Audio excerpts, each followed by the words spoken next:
What's interesting is that if you read the lyrics to a song on Apple Music, they'll include the most vile words that you could ever possibly imagine, with the exception of only one word, the N-word. And as far as I know, that's the only word that's censored by Apple lyrics. That just goes to show that in today's culture, people consider this word to be different than any other word used in the English language. And the last video that we did was another example of this when it came to Joe Rogan and the accusations against him for using the word. Now in the comments, I got tons of comments from some of you guys genuinely wondering why society says that black people can use the word and white people can't. There's a lot of tension and confusion about this topic. And as you guys know, on this channel, I do my best to help you understand what's going on in culture and how it overlaps with Christianity. So maybe I can help interpret this one while also explaining what I think this means for those of us that are Christians. All right, enough of the setup already. Let's get into it.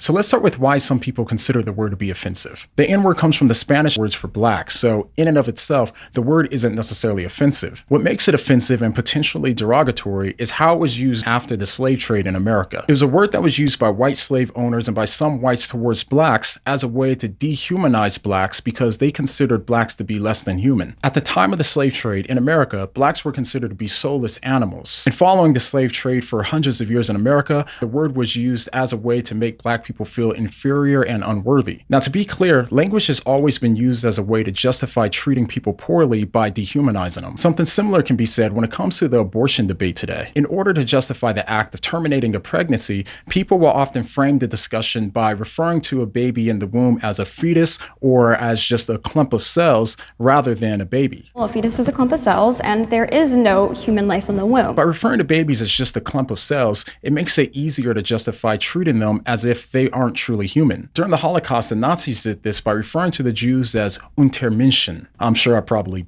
butchered that, which literally means subhuman. In the Rwanda genocide, they referred to them as cockroaches and so on. Language has always been a tool that was used as a way to justify treating people badly by making them out to be less than human and by creating a chasm between any common ground that you may have with them. The N-word was one of those words that was used in order to do this as well. It was specifically used as a way for whites to emphasize their power over blacks and to make them feel less than human. So now the obvious question is, if the word is really that offensive, why is it that blacks will use it towards each other in conversations or in songs? We're going to get to that in just a second, because the last point that I think needs to be made about this point that I think is important is why it's not always the fault of non-blacks when they don't understand the offensiveness of the word. In my family, I grew up hearing stories from my grandpa about how he was beaten and how he had his life threatened several times by white people. I remember one specific time where he told me about how he was being chased by a white man with a rifle screaming the N-word at him simply because he was in the wrong part of town. My mom and my aunt also told me stories about how they were approached by a group of cops who were chanting the N-word at him in the 60s and were also making threats towards them. Now, there's a lot of stories like this in my family, but the point is, when it comes to black families, there's usually a context of the word that's being taught and passed down that other races simply might not be aware of. So given the history behind the word that some people might be aware of and some people might not, there's often a communication problem. Communication is working when you're trying to deliver a message and the other people are able to receive the message in the way that you intended for the message to be received. But when people are coming from different communities or cultures or backgrounds, then that information that they bring to the table can distort the message so that the person receiving the message hears something that you never intended. So the history of how the word was used by white people towards black people is part of the context that shapes how a black person receives the message, even if racism and dehumanizing isn't the message that the white person intended for them to receive. So now, with all of that in mind, the obvious question now is, if the word is really so offensive, then why do black people use it towards each other? And that's a fair question. Now, to be clear, black people have different views on whether or not white people, or even if black people, should use the word at all. But as I said towards the beginning of the video, the point of this video is just to provide understanding. So when it comes to answering the question of why the apparent double standard, I think it helps to think about it this way. There's times when I might be critical about how Christians handle some situations, but you guys know me, so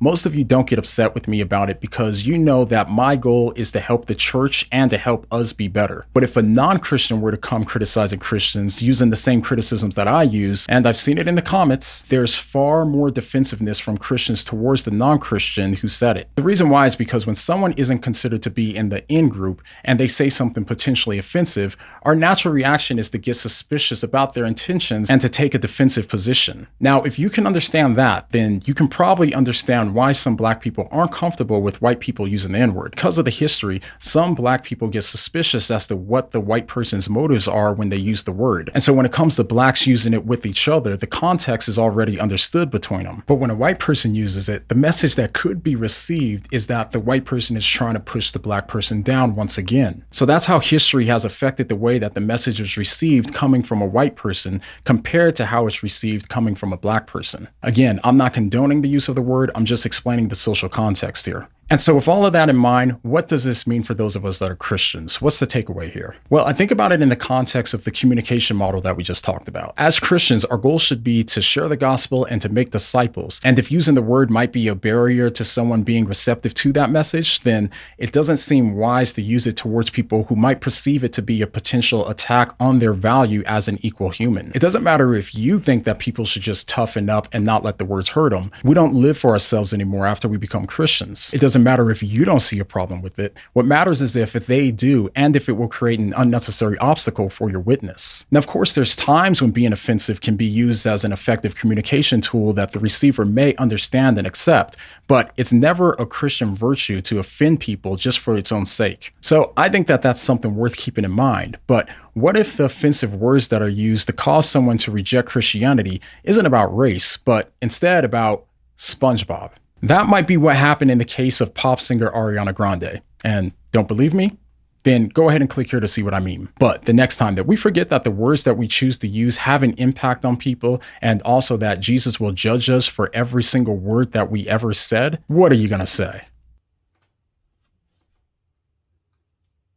What do you mean?